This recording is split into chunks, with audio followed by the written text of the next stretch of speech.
Smart strategy, real conversations, bigger margins. This is Chasing the Margin podcast. Welcome back to Chasing the Margin. Today we have Mr. Jace Rhoden. Jace, thanks for coming on. Yeah, thank you for having me. So Jace is a friend of mine, also a client of the firm. We want to hear a little bit about what you do, maybe give some insight to some of the guests that we have on. I think that you have some valuable things that would be important to their health and some other things. But tell us about your background and who you are. Yeah, thank you. So I'm from Abilene originally, so just a small town a few hours west. Grew up there, moved 10 times or so before high school even started. My dad was in pharmaceutical sales, and so it was always the next drug company, the next drug, trying to get something more different, and ended up in Abilene in time for high school. And it's like we got to, I think, the day before 2 days football started. So we showed up, got pads, went straight to practice, first day of school. So just kind of a weird situation, but that's where we met our lifelong friends, was in Abilene. So that's what we call home. Okay. And by the time we got there, it's the situation where we never had any friends more than like a year and a half since we were in school anywhere. So thank God I had a twin brother. So I always had a built-in friend everywhere we went. And we got there and went to college at Abilene Christian University. And it wasn't even that we were obligated or forced to. It's just we love being in one place finally long enough to make good friends. Like, let's stay here and be with our friends and family. So that was a huge blessing for sure, being able to be there. And after that, went to school, got a degree in biology. My original goal was to be a physician assistant, so to be a PA. And I was going to go to Harding, and I had a buddy of mine that was already a PA in Abilene. I did medical sales for a few years, and with some of the biggest orthopedic surgeons there. Mm-hmm. They had said, hey, when you get done, we like you, come back, work for us, we'll take care of you. I mean, so I had what I assumed was a good job offer already waiting when I finished PA school. And my buddy that went to Harding, he got me in, so I was going to have a meeting with their admissions counselor and stuff, go there in person and see them the second year I was applying. And before I even applied the second time, after even talking to them for the part of the summer, I just had that feeling in my heart of, hey, you need to do something else. Mm-hmm. And so sent an email out to friends and family that were close to me and knew my situation and knew me well, and just asked them, like, hey, I'm feeling a little bit conflicted. Should I do this or pursue a different degree path and life of being a dietitian and ultimate goal being a sports dietitian and a trainer or strength coach? And every single person said, go back to school. I was like, okay, here we go. So I'm back to school for nutrition, became a dietitian, moved to Dallas to finish that program through ACU as well. And then from there, started working, got my master's in sports nutrition, and the gaps in there was also working with the Dallas Stars and different hospitals and doing everything all at once. And it just kept growing. Awesome. Yeah. Well, we'll jump into a lot of that because I have questions on curiosities. You also know that you and I have met at the gym originally, so we're both pretty into fitness and really enjoy that part of life. What exactly was it? Was it maybe your dad or maybe something else growing up that kind of got you into, one, the fitness space, and then two, specifically into the dietary space? Yeah. I love that question because it's so fun to look back and see personally just how far I've come. And it sounds selfish, but as a twin and being born in the 80s, and my mom was, before she was pregnant, she was 90 pounds, like 4'11", a tiny woman. And back then, not that it's that old, almost 40 years now, but it's having twins when someone's that small and being born a month early was not the best situation, and it wasn't super safe. And we were in the hospital for a bit afterwards, or kept going back to get more medications, and had to have the needle in our head. A picture of us standing in our cribs with giving us medication through the veins in our head. And it was just not real serious stuff, but it was something always going on. And so we were very small, born like just over 4 pounds. Both of us were tiny.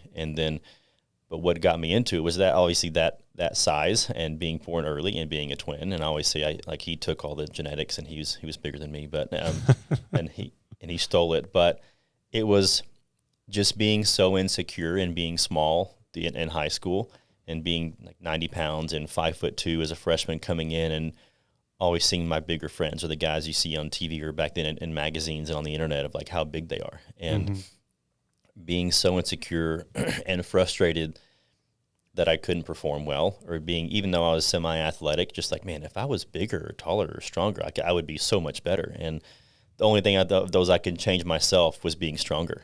And so that to me was just the motivation I needed. It was my insecurity drove my motivation to dive into bodybuilding.com. If you remember that website, I mean, it was huge back then. Yeah, back then. And I would print off articles, even though I didn't know what I was reading or how to read them the right way at the time or what was actually legitimate research. It was still just, here's training programs, here's nutrition stuff, here's how you should work out, here's how you should eat to gain weight, here's supplements to take.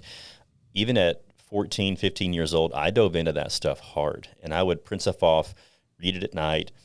And I am very blessed to have a family that supports me in that. And my dad would get up and make shakes and make a big breakfast and give me a big shake before bed. I mean, it was a lot of work to do that. And I was the guy that would stay after practice and push the sled inside or go out and run sprints by myself. And everything I did was to get bigger, stronger, faster, and grow. And I would come back after every summer and we'd go work out with the Abilene Christian strength coach with those football players in college as well. And that was awesome. Having those kind of mentors to work out with and see how well they perform and see how hard they work. And me and my college buddies go to like their little summer camp there for strength training was so much fun. But coming back after every summer, being 10 to 15 pounds heavier, and the coach is like, dang, like Rhoden, you put on some weight. And it's like, oh, it worked. I'm getting there. And always the pursuit of being bigger, stronger, faster, and just making up for the size I lacked and trying to be better in every other way. Yeah, that's really interesting. So do you feel, I'm sure it's cliche, everybody would say the same answer that I don't have any regrets in life because what I did in my life is what got me to where I am now. But do you feel any type of regret or wish you would have done anything different? Because it sounds like a lot of your decision-making was made off of the insecurity side based off what you're saying. Do you feel like that was a good path for you regardless? Or do you sometimes think, would it have been different if I would have had a different mindset? I don't regret it at all. I think that was the right path for me. And as probably mentally, I guess, unhealthy as it was to have that big of an insecurity that it literally shaped my entire future. Right. I'm thankful for it. And because I'm proud of who I am now, very much so. And I'm proud of what I've built in a very humble way. I'm proud to look the way I look and be strong and do it in a very healthy way and do it the right way and do it naturally. And that everything I did, it was more unhealthy in high school because it was always tied into performance and tied into even being rejected and the kind of depression that was associated with that sometimes and frustration in sports, and which is a whole other topic in itself.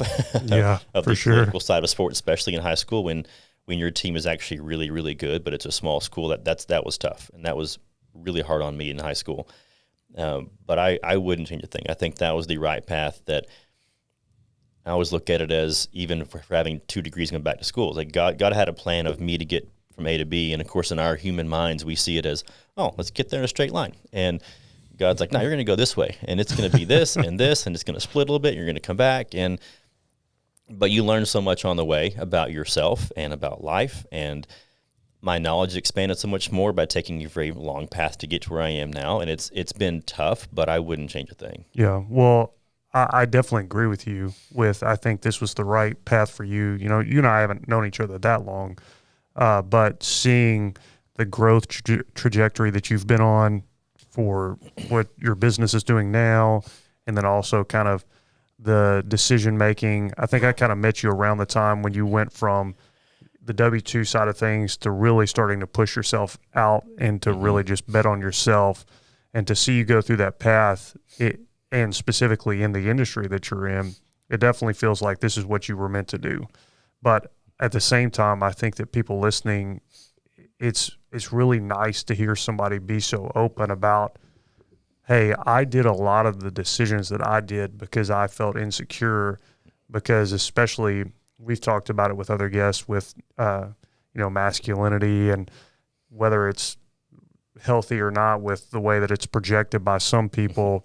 It's always such a touchy subject, And it's kind of really nice to see somebody who's in a great spot with their business, really growing their business, really starting to succeed in life as a younger guy. But at the beginning of the story, it wasn't this perfect image with all the things exactly how you would want it to be.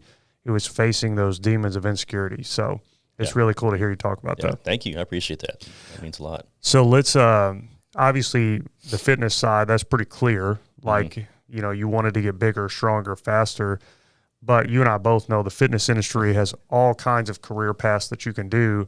Not only did you go into fitness, but you specifically wanted to pursue the dietary side. So what was it that made you pursue that specifically in the fitness space? Yeah. So that was really where the articles I was reading piqued my interest more. And I learned really quickly, no matter how hard I work, I'm not going to grow if I don't eat. And it wasn't just shovel down Taco Bell. It was get in the right kind of food at the right time. I even learned timing back when I was 15, 16 of carb loading and recovering and getting an easier digestible shake in with honey and everything in it, and then having solid food after that. Like, I started so early just from reading so much, and we're like, oh my gosh, I feel so much better when I can carb load before I go work out and lift really well. And then I do these few steps afterwards, and like, nutrition's huge versus my friends that would go do that and just go play or go do something else. And it's like there's so much on the table. And even then I was like, you could be so much better. But I love, you can feel it. And you know how it is. You're into that space as well enough to know when you lift and you eat right, even in 2 weeks, you start feeling different and you feel better, and your body can start changing shape when you do it well. Mm-hmm. And I applied that quickly and was able to see that difference so quick. I was hooked. It really was an addiction. And even so much as my dad told me one time I need to calm down and stuff. We'd go on vacation. I'd be doing stuff in the room because the hotel gym was closed. He's like, you should take a break. And it at some point it was unhealthy, but it was realizing really quick how big nutrition makes an impact when working out alone can't do it. Yeah. Well, I was listening to a podcast the other day with a guy that's really successful. He's in the business space, and he was talking about his personality type. He is naturally an addictive person. Mm.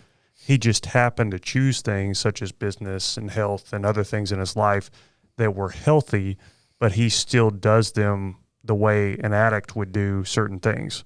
Do you kind of feel like that with the fitness space, that would you consider yourself an addictive personality? You just happen to choose healthy things to get addicted to? Thank God I don't think I have that personality. Okay. I think and that's so cool to think about, though. And what a blessing that would be to find that out. Like, God, this personality, I'm addicted to things easily, but thank God I chose these healthy paths. And right. I think for me, it was so much more strongly tied into my insecurity that I felt like I couldn't stop. I felt like if I stopped doing it, I was going to lose progress and I was going to stop seeing results, which was a pretty gross misunderstanding as we know now, as you get older and mature and you realize that's not how it works. But it was that feeling of I'm not good enough ever, and I can't stop doing this, or I'm going to fall back to, I'm going to be the skinny kid again, and I can't ever be that kid again. Yeah. It was a fear. Yeah. One thing I definitely want to take some time, because you've talked about it a lot with the eating stuff that you went through, is make sure people, if they're interested in any of this, to follow you on Instagram, because that's one of the things that you do a lot. And I'd love to hear why you started doing that in the first place, which is posting on Instagram and talking about things that a lot of people really don't understand.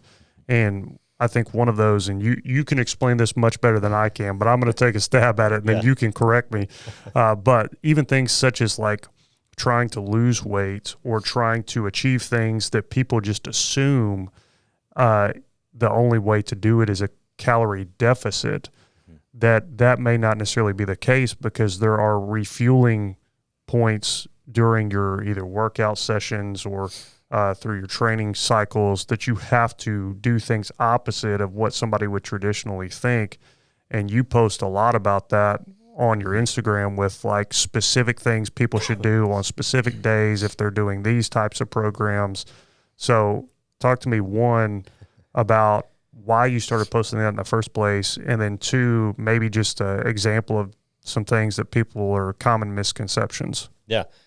So I started posting more so because there's so much crap out there that's confusing, just like what you were saying. And as a licensed dietitian, a part of my job is I am proudly obligated to share truth and to share what research actually shows and to share what I practice in myself and other clients. When you apply it, these things can work. And I get so fed up with the fear and the hype around social media of you have to do this, or you have to try this, or you have to, if you can't lose weight, it's because of this one thing, or take this one supplement, it's going to fix it all. Like that, it's so much crap that people come to me and it's like, I'm so confused. Can you make it simple? Like, that's my job. My job is to make it simple. My job is to make losing weight or building muscle as less complicated as I can. And the more we start trying to look at little pieces of every little supplement or every type of workout or every, like the sleep mask and light, and like it's, I have to do 20 things a day just to lose weight. Like, no, you can eat in a deficit.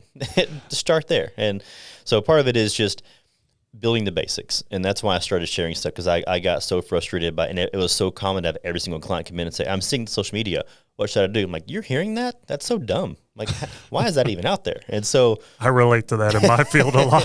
Yeah, well, I bet you do. I'm one of those. Just a random text, like, I'm so confused with this. What is it? Like, even this week. And it was, fix this. And yeah, totally get that. And it happens in every field, but that's one of those things where I even started my business was I fully believe we have gifts and skills we can use. And this stuff makes sense in my head like a puzzle, just like I'm sure your job makes sense in your head like a puzzle. It's simple to you because I think you have a built-in skill set and gift for that. And my job with having that gift and that skill and being licensed to do this is I'm going to share that and make it as easy to understand as I can. Yeah. So your business is called Fit for Him. Yeah. And let's talk about specifically what it is that you do. So would you describe yourself as a dietitian who happens to also be a personal trainer, or a personal trainer that also happens to be a dietitian? I think just for the licensing and the registration that comes with being a dietitian and all the schooling, I'm a dietitian first, who's also a trainer, and I love that aspect. And also because I fully believe in it, as we talked about earlier, the nutrition matters more. If you can work out all you want, but you're not going to gain weight, whatever it is, increase performance unless you're eating right just for that goal. And so, yeah, my business Fit for Him. It's a faith-based business where Him is God. And it's not so much where we get on our calls and we pray together, although I do people that are okay with that, and that's open for sure. But it's more of, when I competed for several years in bodybuilding, you see how dark it really is in terms of, it's obviously vain, but it's very selfish and conceited, and there's a lot of inappropriate stuff going on behind the scenes all the time when it's always about your body and showing your body and getting attention that way. It can be a very dangerous and dark industry to be in. And people have such a big fear of even stepping foot in the gym, especially if you're new to it or unhealthy. And I realized really quick, some of the biggest people in the gym are also the nicest and most easy to talk to and most willing to help because they've been there a while, they know how hard it is. But they're intimidating. And I loved the idea of, hey, I want to be one of the big, strong guys in the gym that's also incredibly kind and patient. I want to be one of those guys. And for me, that comes from my faith. And I want to be able to share that and say, I'll stop what I'm doing and help you because I would love to see you progress. And next week, I want to check on you and see how you're doing. Like that's, and from there, it grew. And actually, the whole business started in college. When I quit playing football, I just played for 1 year just for fun, really. But I started working out, and I've always been one of the stronger guys at any gym I go to, even though I've been smaller. And guys would always say, hey, can I work out with you? Can I work out with you? So I started writing a workout program. And at some point, I did that for probably 6 or 7 years, where I'd send out a workout every single weekday and a Bible verse every single weekday to over 110 people. That's what it ended up being. And I just do it every day. And then they kept saying, hey, you should build a business from this. It's like, great, let's think of what to call it. And Fit for Him came up. And from there, it's like, how can I make this work? And that's where the idea of, I'm already doing this. I'm already getting traction with training, but I want to be more legitimate. How can I do that? And then I thought of, I don't want to be a strength coach. I think that gets really political when you try to get into different colleges or schools, whatever it is. as a strength coach, that's hard to get into, and I saw that when I was at ACU. But as a dietitian, there wasn't a lot of those yet. And I thought nutrition matters more. I could probably get in better and do that and work with the strength coach, or do both myself would be awesome, which was my ultimate goal initially. So I was like, let's go be a nutritionist and a dietitian and then do strength training outside of that and combine these two together. And so the business grew from that. Yeah. And it's been great. So I think that anybody that's in the the fitness space knows what you're saying, that ultimately it doesn't matter how hard you work. If you want to be at peak performance in whatever you're doing, you've got to have your nutrition pretty good, at least to an extent. Why do you think it is that I think there's a lot more people that get into the fitness space and they just do what you're saying. They just focus on the strength training. They get really good at coaching those things. But I agree with you. There are so few people that would advertise themselves as nutritionist, dietitian, anything to do with specifically the food eating side of things. Why are there so few people when that's obviously the most important factor in fitness? Yeah. I think probably a couple pieces of that answer. One, because working out just feels so much better. When you go work out, you get that dopamine rush, you release everything mentally that makes you feel better and boost performance, and you can fight depression, anxiety. Everything happens when you go work out and you move your body and you lift weights and you get stronger, and you see it visibly. And of course, as society, usually being fit or strong or skinny, so to speak, whatever it is, and for what your goal is, that's sexy, that's appealing. Whereas sitting down with a plate of food and doing nutrition plans, that doesn't release dopamine. That's not a catalyst for anything. Like, it doesn't feel good to go do that usually. It doesn't feel the same way. And so it's hard to get motivated to do that piece. It's hard to make that look as appealing but if I eat right and I go work out, here's the workout. That's cool and that's impressive and that's sexy, but just eating this pretty plate doesn't do anything. Chicken and rice doesn't give you a dopamine hit? No, not so much. Maybe a burger, but yeah. Do you think that over time, because you kind of touched on this, and I've seen it a lot because I've been on the bodybuilding.com websites enough to see and follow Instagram people enough, for a long time, there was all kinds of negative about these guys that were getting big, strong through steroid usage, things like that. And then you would see people have major health issues really early in life with bodybuilding specifically, I think. Do you think that the negativity around that has transformed in the fitness space recently, with people not only trying to be big, strong, look good, but also be healthy?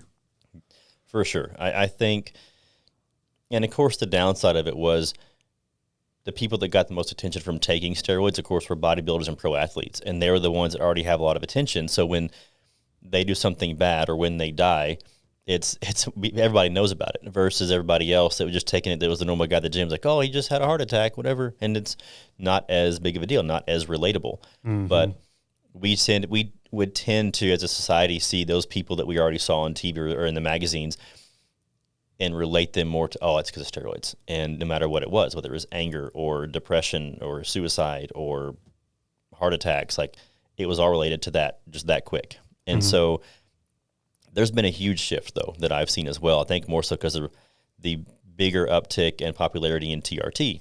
And now it's come across with, hey, if you're going to take it, let's try to do it the healthy way. And TRT is what, for those who don't know? Yeah, testosterone replacement therapy, where mm-hmm. it's a legal and monitored and safer way to take some kind of steroid, like testosterone, but you're monitored by a physician, you get your lab work done, you do all that stuff, and it's done well. And it's intended to be in a healthy range as far as your testosterone. Whereas the other piece of it was probably done illegally and it wasn't monitored. Mm-hmm. I've even met guys whose testosterone was around 3,000 or 4,000 when the upper limit's 1,200. Wow. And yes, and obviously at some point it's like diminishing returns. You're not going to keep getting better and better and better every point it goes up. That's not how it works. And so, but the biggest misconception or misunderstanding is your heart is also a muscle. Your intestines are a muscle. Everything inside you is a type of muscle.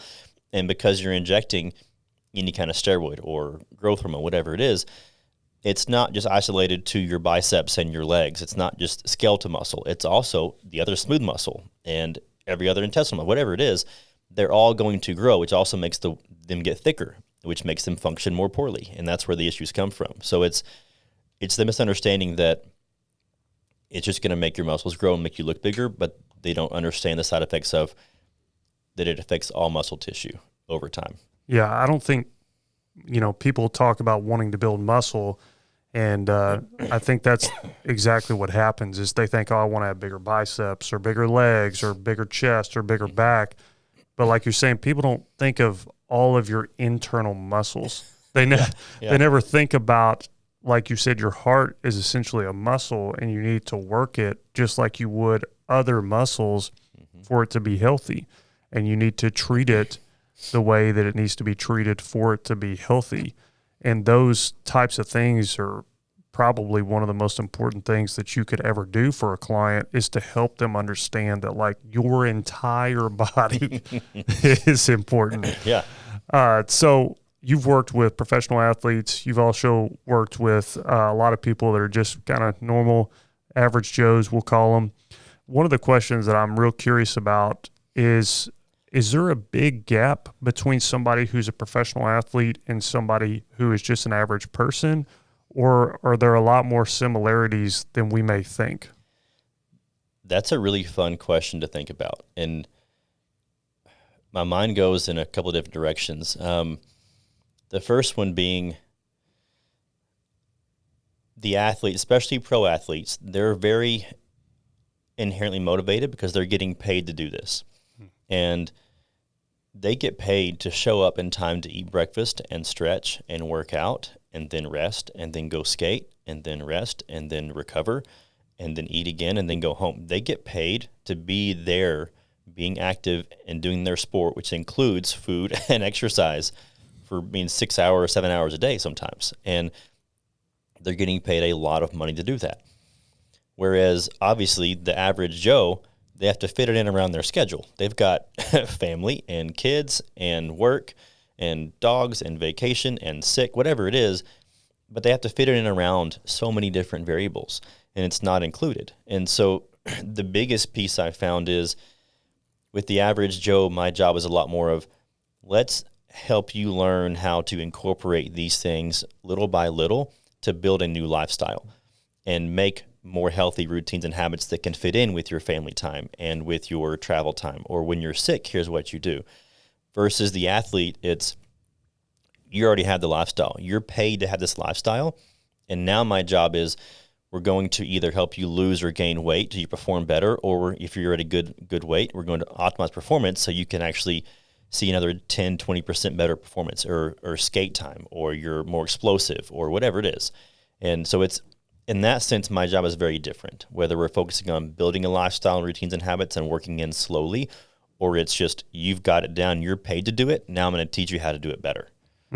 Yeah, that's interesting. So would you consider this a true statement that human beings, they all have a body, but outside of like chronic illness and stuff that people can't control, do you think that an average person and their body and the way that it functions and the way that it receives like the nutrition and the fitness stuff that you put into place is a lot more similar to a pro athlete as far as like the benefits that they can get from doing those things than people may think?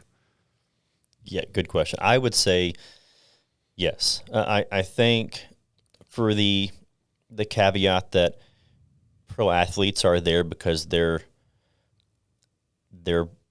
designed different. They're a little bit more special. That's like what 1%, 2% of the whole population is at that level. So I think they have a natural gift or propensity and skill set to do that stuff better, and their body may perform better. Unless some athletes like you've heard about before that can eat 2 bags of candy every single day and they still have 6% body fat. That doesn't make sense. Right. And they may be more genetically prone to just be a freak than somebody else. But for the most part, you can apply the same principles to a pro athlete that you would a average Joe, and they're going to have great results. Because the biggest piece, because you don't change the foundation of nutrition, no matter who they are. You don't change the building blocks. It's just more of where are you at now versus where this person's at now. And you have to, because I can make their lifestyle and their habits match this person's if they have the time for it. And then it's the same exact program. So it depends on where they're at, where they're starting at. But for sure, I would say you can definitely treat them the same. Like the principles of nutrition don't change. Yeah, well, I think you've touched on it several times with this, and then talking about being in the gym and trying to encourage people and help people. I think a lot of the fitness and the nutrition side of things is psychological more so than physical, and it's sometimes so hard. I didn't get into fitness until I was, I think, out of high school. Probably my first year of college is when I got into it. And, I'm looking back and I have all those cringy moments. And I think a lot of it probably came down to the psychological side of things. It's like, oh, well, I don't do it like that guy does. Well, that guy started in the same spot that you did. Mm-hmm. And like you're saying, there's definitely outliers to some children can lift absurd amounts of weight. Yeah. And that's not natural. But, probably 80% of the entire population all starts from the same place. And they just put in the time, the consistency, the effort that it takes to just be a healthy person. And it's not really as complicated as people may think. Yeah. So let's talk about that, because a lot of the people that listen to the podcast and everybody that we have come on is a business owner. So that's something that is a huge excuse that everybody knows is, oh, well, I work a lot, so I don't have time to do fitness. So I need to do something else, or, I'll get healthy later. What are some of the real easy principles when you have somebody that's a real busy person that doesn't have a lot of time, that, like you said, maybe they have kids, busy career, they don't have a lot of time to do stuff. What are just some few quick things that you immediately implement that make a huge difference? Yeah. The basics, I would say, even with my clients in the first probably month of working together, would be, we're going to be intentional is a big word for me.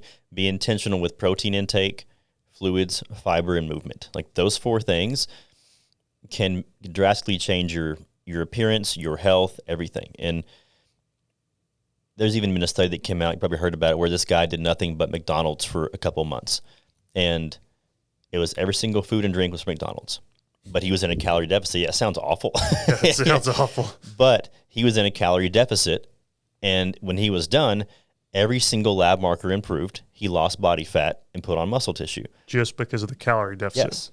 And that itself can show you it's not even so much about being perfect in everything. It's more about, if you want to lose weight, be in a deficit, try to eat high protein and move your body, and you're going to get some kind of result, but you have to be consistent. Consistency is huge. It has to be.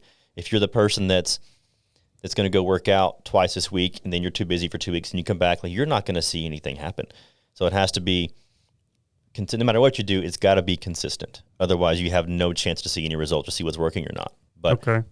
So outside of the foundational principles that I always preach very early on, protein, fiber, fluid, and movement, you have to be consistent with those to see results no matter what. So is there a minimum number of days or a minimum amount of time that if somebody does not do any fitness at all, that you just tell them, let's start with these number of days a week and then this amount of time per workout? Is there a minimum? That always has to, of course, depend on that person and their schedule, but I'm going to push for 30, 45 minutes, twice a week. I think trying to, and that's just a weight workout to be more specific. That's for weight training. If you want to see visible results as far as building muscle tissue, losing body fat, being able to go for at least 2 weeks, I think 2 weeks is a magic number. You can see some kind of result all the time if you're consistent. If you eat well and work out like you're supposed to for 2 weeks, you're going to see something happen. You're going to feel different is a big piece. But I think a minimum expectation should be 2 workouts a week, at least 30 minutes. That should be enough to start feeling different and encourage you to do more. Okay. And then on the nutrition side of things, what is the most important thing? Is it the calorie deficit? Is it the protein intake? Is it the carb intake? Is it the fat intake? Like, all of it matters, but what's the most important one? Yeah. So that one, I always refer to this table that's called the hierarchy of nutrition. It's just a pyramid of what matters most. And the foundation is calories, because whether you're eating high protein, low carb, and high fat, you're doing some kind of keto diet, but your calories are in check and you're in deficit, you're still going to lose body fat. Or if you're eating low protein, high carb, and low fat for some reason in a deficit, you're still going to lose fat. So calories have to matter most, which obviously has to come from being aware of what you're eating. If you don't even track your food, know what you're eating, you don't know what to change or what's going to happen. So being aware of calorie intake has to matter most. And then from there, you go into macros, which is protein, carbs, fat. And that's where I dial things in as far as what's your goal. Do you want to get bigger and stronger? And do you want to feel and look lean, like more muscular and also leaner? Let's put your protein and carbs up and get your fats down. If you don't care about the look and but you like eating fats, let's get your carbs down and get fats up and get protein up. Like, there's different things you can do, but macros matter more as far as how you look. And you think of the guys that are real big, they're usually protein and carb heavy and lower fats, because carbs are held in your muscle tissue. And then for feeling, you look into micros, which is more the food quality stuff. Where do you source your meat and your eggs and your fish? And then you get into timing, which is more sport specific. So there's different levels of all that kind of stuff that matter more, but the foundation has to be what matters most is calories in, calories out, bottom line every day.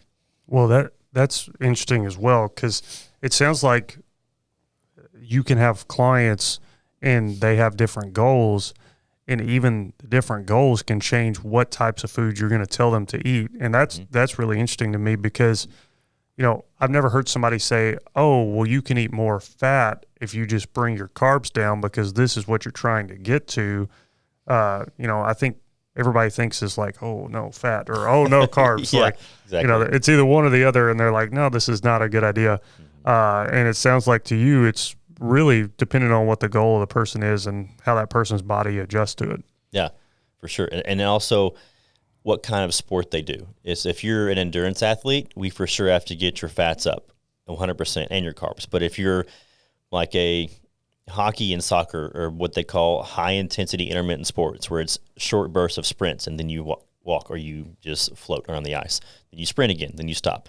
Those are all very quick activities that require carbohydrates, but not as much fat. So we're going to get your carbs up to like 400 and your protein up, 220, 250, and your fat's lower because you need more carbs for your body. So why would I give you energy in the form of fats that your body isn't going to be able to use on the ice and actually help you perform better? So it depends a lot on, one, what your preference is and what you think your body digests and holds well versus what your needs are as an athlete or just an average Joe.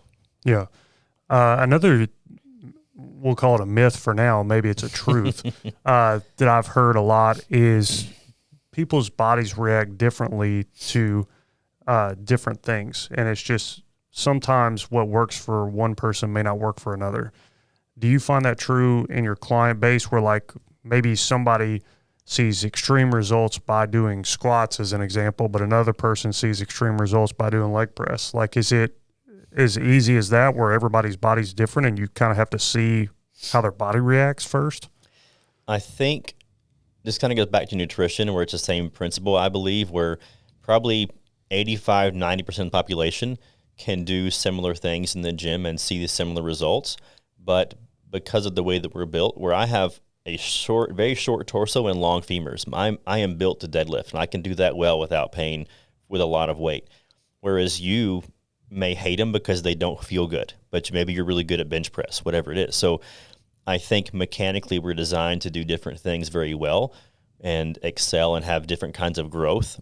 But for the most part, we can all do some kind of basic movement that will help in the same way. And my job is more of what feels good to you, what movement pattern feels good to you that we can do more often and help you grow. Because if you don't like it, doesn't feel good, you're not going to want to do it. Therefore, you're not going to see growth from it. I'd rather you go do a trap bar or do some kind of like a box squat and do more volume and weight there than do a barbell that may risk injury and make you slow down for longer. So it's a little bit twofold, but I think most people can get the same results of everything.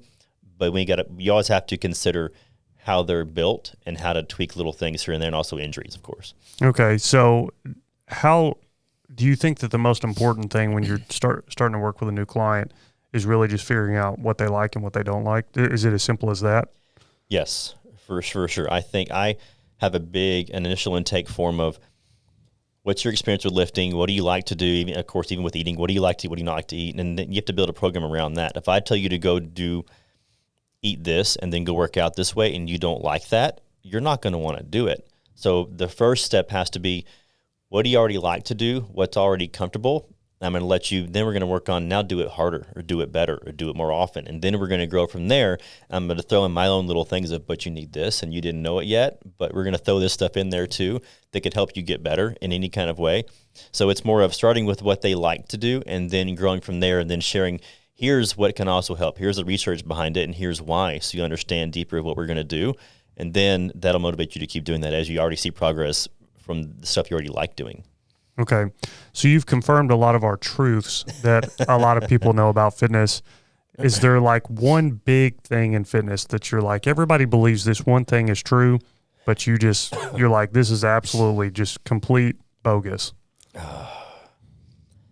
There's two probably quick nutrition ones that come to mind. One, I'm going to say two nutrition and one weightlifting one. The one weightlifting one is going to be, you don't grow in the gym, you grow when you rest. And I actually had this 18-year-old kid come to me when we were still at TFF, and he stopped me and said, hey, you're one of the biggest guys, strongest guys in here, doing it for a while, which like, cool, good for me. I got noticed for what I've been working 25 years for. This is great. I get to help him out. He's like, and he actually said, I've never had the question, but it was so weird in the gym. It's like, if you could give me one piece of advice, what would it be? He's like, dude, great question. I always see in here. Thanks for asking. Work out less and rest more. He's like, no, I'm working out 7 days a week because I want to get bigger. It's like, great. Take it down to 5 and eat better and rest more, and you're going to grow. I promise. And he literally said, no, I'm about to start a 2-day program. I'm like, why would I back off and not do more? I said, man, you asked, and I'm telling you the truth. Research shows, and everybody knows, not everybody knows, but obviously it's people that do this for their lifestyle. They understand. You go in the gym to break things down and you get bigger, stronger, faster, better when you sleep and recover better. And more about recovery. And he couldn't do it. He literally walked away and just said no. And it was so funny. It's like, man, poor guy. He's missing out on all these gains. I just gave him the golden ticket and he's not going to do it. So that's the biggest myth, is that the more you do, the better you get quicker. And it's so backwards. So what you're saying is you tell people how to eat right and how to get fit. But when it comes to actually getting fit, lifting weights or exercising is probably the third most important thing. The second most important thing would either be nutrition or recovery. And then the first would be either nutrition or recovery. Yeah. I would definitely say nutrition has to matter most, because there's also a hierarchy of recovery. And so when you look at that, the foundation is actually don't overtrain, which is funny because people think I'm going to work out more and get better. It's like, no, when you actually meet your demands of training and breakdown that you can recover from, you grow and recover easier. And the nutrition can meet that. So it's not overtraining. And then it gets into specific workouts with progressive overload. And then it's more of nutrition. And then it's recovery aspects. And then it's rest and everything. So it has to work up from there. So I would say for most of my clients, though, because the food piece is so out of whack, we have to get nutrition first, where calories matter most. And then we get into, I like to do after that, the weightlifting side, because to me, weight training is the catalyst because it makes you feel so much better. That can be the motivation, like, oh, I feel good. Now the rest of my day matters more, so I'm going to go eat right and not eat like crap. Yeah. That's always the catalyst. And then it's recovery. So you have to have foundations for calories and nutrition first, where you can even get recovery. Like if someone like you comes in, you know how to eat. I can probably start with you pretty well. Like, hey, let's do these calories, but also these 2 or 3 things before you work out, dial those in. You're going to see like really good results. But I have other clients that have been with me for 2 months and they're still not there. They're still on protein. They're still on step 1. So recovery doesn't even matter yet. It's more of you just got to hit your protein and work on calories and in and out, because you're not there yet. So that has to matter first. Yeah, well, you say I know how to eat, but I think if my wife were in this room, she would be like, Jace, that is a lie. That's a no. So that's the recovery is also obviously important. But what are the 2 nutritional things that you said are big, bogus? Yes. The biggest, most annoying one, I even got a text about it, not to pick on this person, but are detoxes. Like, hey, what's a detox I can take? Like, nothing. You have kidneys and a liver. Like, if they're working well, you don't need a detox. And if you need a detox, it's because you have to go to the hospital because something's not filtering right. Like, that's a bigger problem. And the reason people think detoxes work is because all of a sudden they're flushing their body with everything they weren't getting before. All of a sudden they're taking in some kind of nutrient vitamin pack or a bunch of lemon water that's got more nutrients in it and even more water than they used to. They're probably drinking Coke before they're drinking actual water. And they're eating less crap food because they're doing some kind of fasting from certain kinds of foods. Like, you're just making a very quick, healthy change of what's appropriate and healthy, and you feel energized. Like, yeah, it's because you ate less saturated fats and fried foods, and now you're drinking more water and getting nutrients in from fruits and vegetables. Like, that's called a healthy lifestyle and diet, but it's not really a detox. You can't flush stuff out, and that's so annoying. It's like, no, you don't need that. They're expensive. They don't do anything. And the second one is probably we tend to gain weight slowly over time. You look back and you're like, oh, crap, I gained 10 pounds this year. How did that happen? And then they think, I'll go on a diet for a week and lose it. I'm like, no, you don't lose it and keep it off faster than you put it on. Of course, you can lose it quicker than a year, but to think you can make it happen and make it sustainable within 1 or 2 weeks is completely false. So one of the things that I hear a lot as well is that when you lose weight quickly, you always, or not always, a lot of times you put it on quickly as well. Yeah. But if you lose like 2 to 3 pounds a week over an extended period of time, the weight normally stays off. Yeah. Is that true? So when it comes to weight loss, there is an amount you can lose that's considered safe per week. And that's usually like 1 to 2 pounds. And of course, the more fat you are, the more you can lose safely because you have more to lose, obviously. But even then, I'd say 3 pounds would be about right, because at some point you start losing a higher ratio of muscle tissue with your fat tissue. And the goal is always going to be to maintain muscle tissue while decreasing fat tissue. Yep. And when someone loses too quick, you have what's called that rebound effect. And it's not so much as you lost too quick and your body's trying to put it back on. It's more so because you're doing things that aren't sustainable. So as soon as you stop doing them, the weight naturally just comes back on. Because if you have the rebound effect, that's usually from, instead of being in like a 500 calorie deficit, which is pretty significant but safe, and then working out 5 days a week, you go to being in a 1,000 calorie deficit, which I've seen. People eat 800 calories a day, which is ridiculous, and then work out twice a day, 7 days a week. And they do that for 2 weeks, and they lose 5 to 6 pounds a week.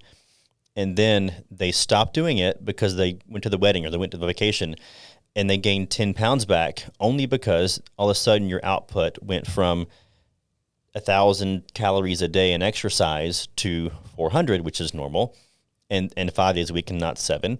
And then it went from a 1,000 calorie deficit to even a 300 or 400 calorie surplus because you're on vacation. Those numbers are so different that it's not like a rebound effect of your body's trying to put it back on. It's just you can't sustain what you were doing, so you naturally have to gain weight back. And so why it becomes important to lose slowly and consistently is because the goal is to form sustainable routines and habits that you can continue to repeat and even build on, versus doing it quick and then being stuck. Because I always tell my clients that have asked, can I do more? Can I eat less? I'm like, no, because whatever you do to get to this point, you have to keep doing to stay there. And if you can't see yourself doing it to stay there, then I'm not going to make you do that at all. And that's the hard part, which is even like what bodybuilding is, right?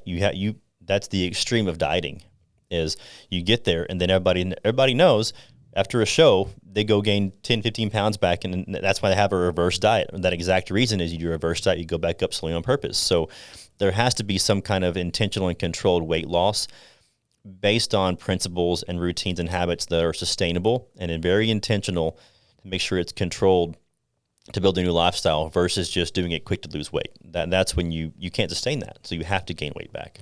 Yeah, so bottom line is nutrition, fitness, business. The theme of this episode is basically just consistency. If you can't be consistent, then it doesn't really matter, because, you can see results for a brief period of time, but what people are coming to you a lot of times is they want to lose the weight or they want to build the muscle and then they want to sustain it. And you can't do any of that without consistency and a actual sustainability to whatever it is they're trying to practice. So not only are you in the fitness and nutrition space, but now you're your own business owner, your own boss. What is maybe one thing getting into business that was a huge learning curve, that you were great at fitness and nutrition, but then you were a complete newbie in business? What's one of the most difficult things about running your own business? Taxes. That's why I got you. I would definitely say the marketing and advertising piece. I think that's one of those that I'm great at talking to people and motivating them. And like we said, I have got that puzzle in my head of I know what you need in the right order to make this work for you, and that all makes sense. And that comes so easy. I don't prep for calls; like it just flows, and it's simple and it's fun. Yep. When it comes to marketing, advertising, I am lost. I hate it. I hate making videos. I don't want to crop stuff. I don't know what to do. It's a waste of my time because I'm not good at it, and I know I'm not going to get good results. And so probably the biggest piece I've learned is there's got to be a give and take of what do I have time to learn to get better at that's a part of my business, or what should I pay someone else to do better that saves me time that I can actually go make money instead of doing that myself. But for me, it's got to be the marketing advertising piece. I hate it. So then either currently or in the future, have you already hired someone to outsource all of that stuff to where you don't really handle it? I did a couple months ago, actually, because I've been doing my own things. And it's oddly enough, I've noticed I get a content idea and I make something quick. And I'm like, hey, this is good. This works. And usually, not that it's not intentional and still thoughtful, but the quicker it is and the less time put into it, the better results it gets. And I don't know what everybody I talk to is like, yeah, it happens all the time. And then the more energy I put into one being perfect and doing 30 takes and trying to find the perfect music, it gets 5 likes. I'm like, what the heck is the deal? It doesn't make sense. So there's a website platform called, I think it's called Upwork, where you can load up your stuff. You hire someone, they have the resumes online, and you tell them what you want. I upload a few of my YouTube videos that I've done with other clients and with group clients. And I say, hey, I want you to crop these videos of me saying little blurbs of good nutritional advice, and I want you to put the words in there and whatever, like make it look professional. And it was such a waste of money. It was ridiculous. And obviously I think you get what you pay for, and I was trying to find someone like in the middle range, and I should have done someone better. But it came back with all they did was crop 15-second increments throughout the whole thing that didn't even match up. That would cut off part of my sentence. I'm like, dadgummit. So then I put it back on myself, and now I'll look for somebody else. But that's one of those, as the business continues to grow and I run out of time to do it myself, and I'm going to make sure that it's done better and do that the right way and actually pay someone to do it for sure. Yeah. So you've tried to grow yourself. It didn't work quite the way you wanted it to. So it's a progress. Just like you were saying earlier, it's not a straight line up. It's an up and down. Yeah, it is. Learning. Absolutely. And it's funny though, because we get in those habits of, I'm going to do really well with this for a couple months. And I've noticed if I post consistently and just share information and post videos of the proof of what I'm doing, I'll probably on average get a new 3 or 4 clients a month, which is great. That's awesome growth. And then I'm like, cool, business grew. Now I'm going to stop doing it because I'm good. And like, crap. And then you got to pick it back up again. And it's just, why did I stop? But yeah, right now it's building the consistency of doing that routinely enough that I keep getting traction and get followers, people that are interested in that kind of thing. Yeah. So obviously you've got to sell, market. Any business owner has to do that for whatever they're doing. It doesn't matter what it is. Mm-hmm. Do you find that that's one of the harder things for you to do? Let me rephrase. Is finding clientele hard because you don't like doing those things, or do a lot of your clientele come from different ways other than you doing the traditional sales and marketing? Yeah, so most of mine now come from word of mouth is where I get most of mine. Where my clients that had a good experience with me will tell their parents, their friends, whatever it is. And that's how I get a lot of mine. And I've had a few of mine that find me on social media through the coaching stuff I've done with athletes. And there's like, I had a mom reach out and say, hey, I saw this video of you with athletes or with the Dallas Stars, and I want to hire you to work on my son. I've got a few of those, and that's awesome because I don't even know him. We have no connection. So that's a huge deal. Mm-hmm. Some of the best advice I've ever gotten from about marketing and advertising is more about not trying to market to find a bunch of people, but more so market yourself as who you are truthfully and completely, and show your hobbies, show everything. Just be yourself, and you attract people that like you, and they're going to be your best clients. Like if you get someone that, like if your interests are cars and golf and cigars, and you get someone that likes cats and dominoes and reading books, and like you don't share those interests, and they might not be a great client. Where someone like you is gonna be like, oh, I like this guy, he's a cool dude, I'm gonna do what he says. Like it could be that much better. And so the coolest thing I've learned is I like to hunt or shoot guns and play golf and drive fast and whatever it is. Those are my things. That's fun for me. Hang out with family and play with my dog. And if I can just show me being me and market myself, if this is Jace, I like to lift weights and do all these things as part of my life, I attract my ideal client naturally because I'm just being me and they like me already. Yeah. And that's the best piece of advice I've ever received about marketing. Yeah. Well, that's actually one of our core values at the firm is authenticity. Yeah. And I 100% relate to that the clients that I have a good relationship with, that I enjoy talking with, that we chat about personal stuff, not just about the business. If I miss an email or if something happens and it's not exactly the way that it should be, then it's like, that's fine. Like, yeah, I just call them and say, hey, I'm sorry, I'm trying to get to this. And they're like, yeah, no problem. Just send it over when you can. Yeah. But the client that you're kind of the exact opposite in personality, like you're saying, you miss one thing and all of a sudden it is just, it is downhill from there. Yeah. It is one thing after another. Yeah. They already don't like you enough, and now their patience is this thin. Yeah. So I definitely understand where you're coming from on that. Yeah. So then your business, a lot like my business, service-based business, you can only do so much as a person. And you've even hinted at that, where you get full on your client list and then you can't do any more sales and marketing because you can't handle doing that with your time. Yeah. Do you think in the future that you'll expand into hiring employees, or do you think you'll keep it just as you so you can keep hands on all of your clientele? I would love to hire employees, for sure. That's to me, that's the safest way to grow and maintain growth, because I think then at some point my job's going to be to step back from actually being a coach and then just run the business and do that better, which I think most people that are the CEOs and stuff do well, is they know when to step back and run the business versus manage it themselves and be in-person coaching and still having a foot in the door like that. But I see and hope and pray for growth where I can hire coaches underneath me, even in aspects of an endurance training coach, like for Ironmans and high rock stuff, and then more of a contest prep coach and stuff like that, where I can be more diverse in nutrition. And oddly enough, even the girl I'm dating right now is also in that space, and she's at more at a storefront where they do pre-made meals, and she was a nutrition coach there and had her own business for a while. So my goal, even with her, would be, I'm going to bring you in because you're a incredibly attractive female who's very fit, and you're going to draw a lot of attention from females that look like you and respect you and appreciate what you've done.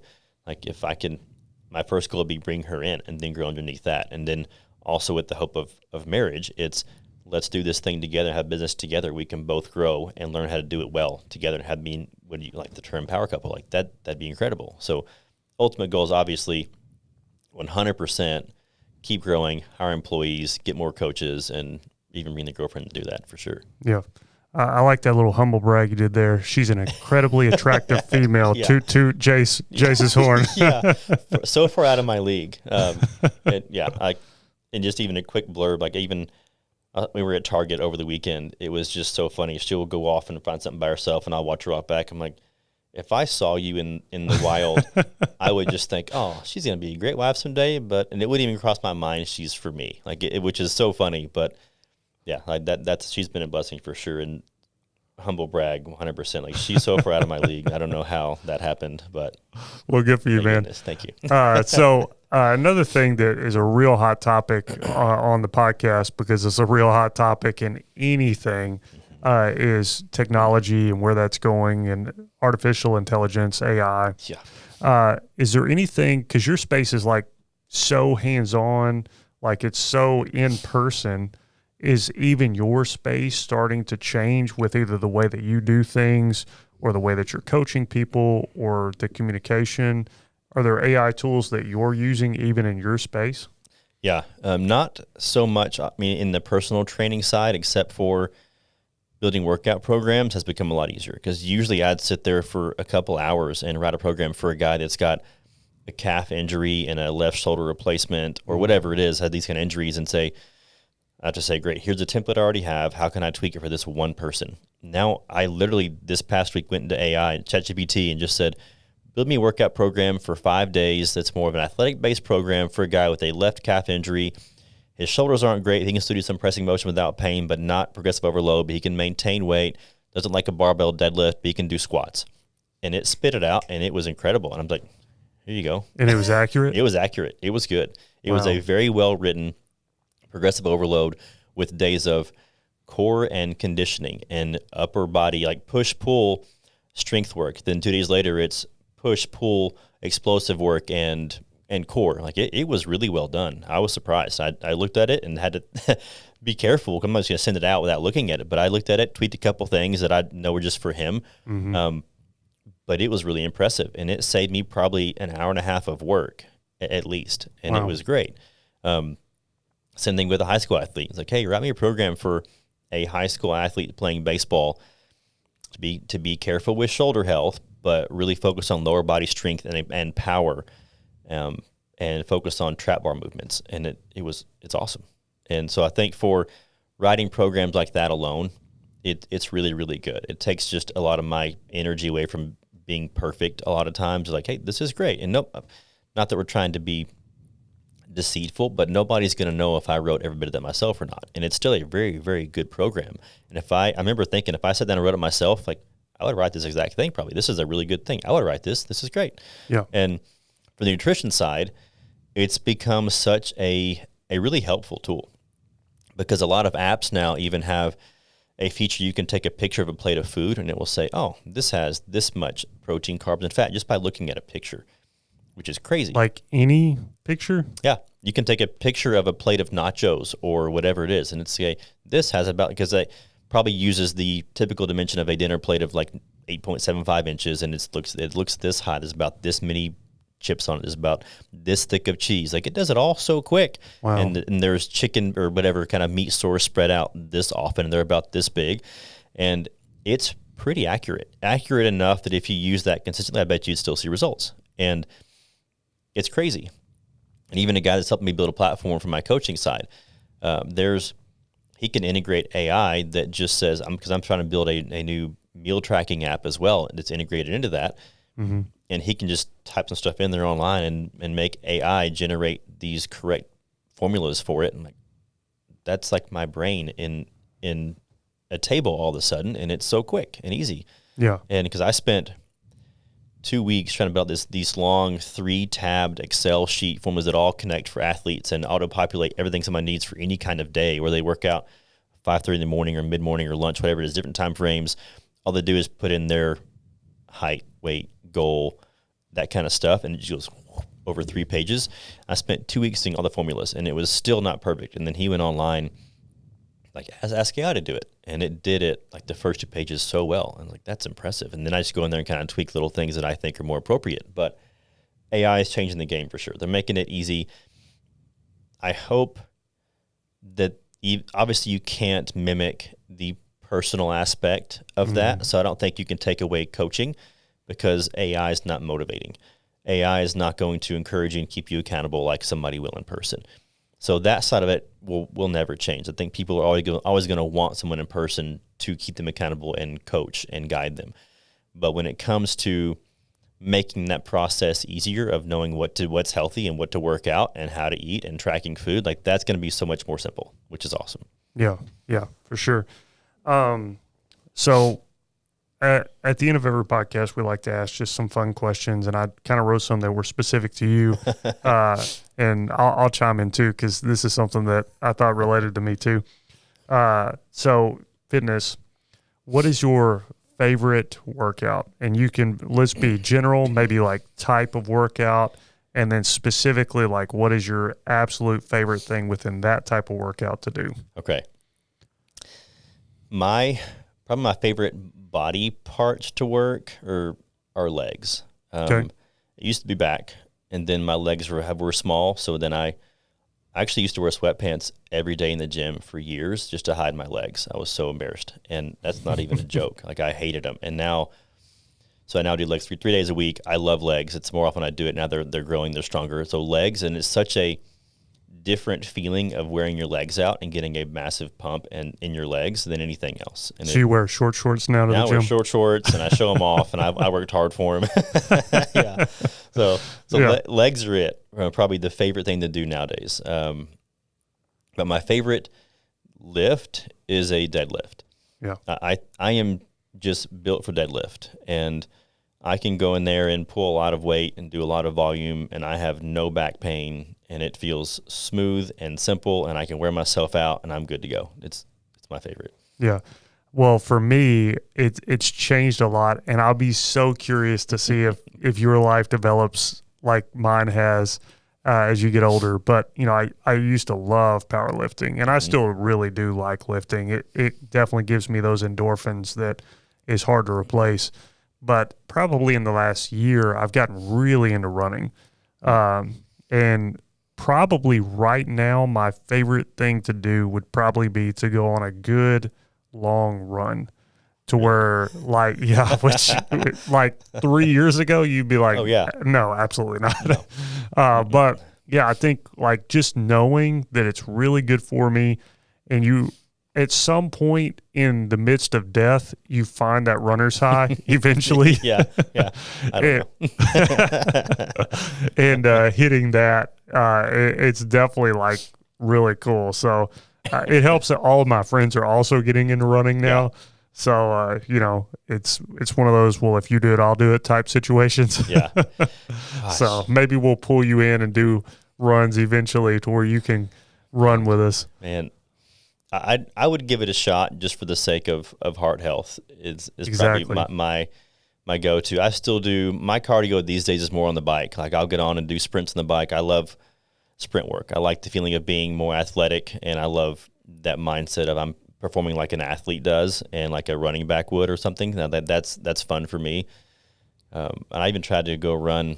The goal was to run a mile on the treadmill about probably 6 months ago, and I tried it, and I did half a mile. Like, God, screw this. And probably because I set a pace of, I think I was trying to do 10 miles per hour and just go, and that was probably a little, yeah, that's rough. Yeah, I don't even know what's appropriate or not, so I just did it, and I was like, 10 miles an hour is a very fast pace. I didn't know, and I did half a mile. I was like, God, this is awful. I'm done, and so I probably should just slow down and be fine. But it's funny you say that, because even as I get older, there are certain things I have to back off of. Like, I don't squat as heavy and often as I used to do. I mean, my body's not made great for squats, and but I can still deadlift. But my body's not made much for bench press anymore either, unless I have a block on my chest and I don't go all the way down and risk my shoulder health. Like, there's things you have to adapt to and change to get older, like you're saying.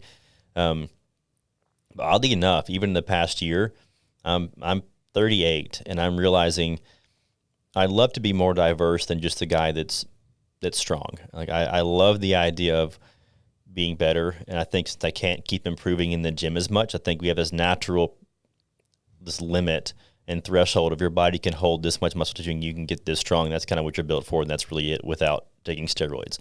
And so I've probably honestly reached that point where now it's more of, I can keep getting better here and there over the next couple of years, and I can stay in really good shape.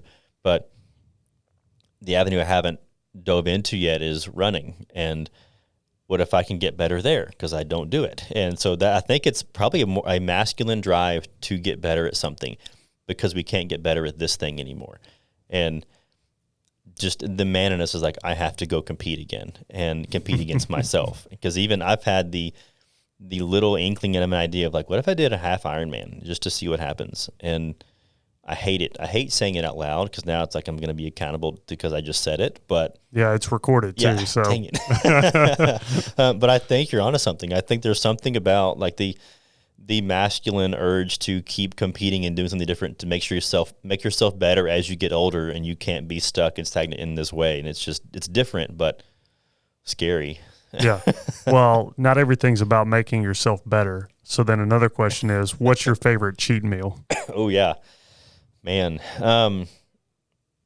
Honestly, my go-to meal, and it's so like I don't have a cheat meal really. I mean, if I could pick one thing to eat probably every day, would be like a breakfast burrito and a bagel or some like cinnamon raisin toast and a big weight gain shake with it. Like that's my typical breakfast, and I love it. And I'll make it for breakfast and lunch sometimes. Like it's that good. I do not get tired of it. It's the same thing every single day, and I love it. I was with you until you said the cinnamon raisin. Yeah. Like, never mind. No, not so much. You said breakfast burrito, I was good. Bagel, I was good. And then you said that, and I was like, never mind. That draws a line. That's it. I mean, but to say a cheat meal, like something that's not the typical healthy thing, pasta. Like chicken Alfredo, that'd probably be my go-to. I like that. That's my favorite pasta. So can't beat pasta. See, we're good on most things, but then you throw in these random cinnamon raisin bread. No. It ruins it. All right, and then the last question that we always end with, if it's somebody who's either thinking about getting into entrepreneurship or somebody who is in entrepreneurship, what's the best piece of advice that you could give them? Okay, two things. One is you have to accept that your life is going to drastically change. You, as you know as well, you make that decision, and all of a sudden your life has to revolve around this because now it's up to you. And you're not going to be having a consistent paycheck whether you show up at 50% or 100% anymore. There's nothing to depend on except yourself. And that's a very, very different mindset and lifestyle. And that hit me pretty hard when I left the hospital full time. I came to do my own thing, and I was with the Stars, but it didn't even cover my rent. Something it wasn't a huge deal, but it was one of those. It's on me whether I'm going to continue to have my own lifestyle and build what I want now. It is only on me, and that's scary. There are times I wake up at 3 a.m. I'm like, if I don't get new clients a month, I have to go back to the hospital in the next year, and I hate that feeling, and it's a lot more stress. And you have to accept that you're going to have to give a few years of your life to build it, to make it sustainable before you can relax again. Like you can't just walk into it willy-nilly and half-assed and think, I want to do this, I'm going to try it. Like you can't. And so accepting that it's going to be the hardest thing you ever done, and it's going to depend only on you to build it and sustain it and keep it going for forever is a lot, but it's true. And that's scary. Yeah. And the second piece, I would say, you have to learn how powerful and freeing the word no is. And that is something I've become so much more comfortable saying now. I used to be the people pleaser for sure. I'd be like, hey, I'll do anything, anytime, anything, anywhere, whatever it is, I'm going to do it because that's just me. And it is so draining. And there has to be a line of here's what's healthy and respectful to me and that person, because they have to know my boundaries too, but more so to yourself. Knowing to say no, even in business, when it comes to not every client that comes in the door is for me. And I'm sure you're the same way. You get some that are like, hey, we could use work, but if you're not a good fit or they're not really ready for your help, then you have to be able to say no. Otherwise, you're going to hate working with them. And I've told a few clients no, and there are some I wish I would have told no to. But that word no, it builds such a freedom and respect and helps you manage stress better for yourself when you learn when it's appropriate to say no. And that's huge. Awesome. Yeah, I think those are two very good pieces of advice. If you can get those two things right, then it helps a lot. Yeah. So, well, Jace, thanks for coming on. It's been great. It's been a lot different with the health side of things, but hey, if you're not healthy, the business side doesn't matter. So we appreciate all the insight. Yeah, thank you, Troy. This is fun. Thank you.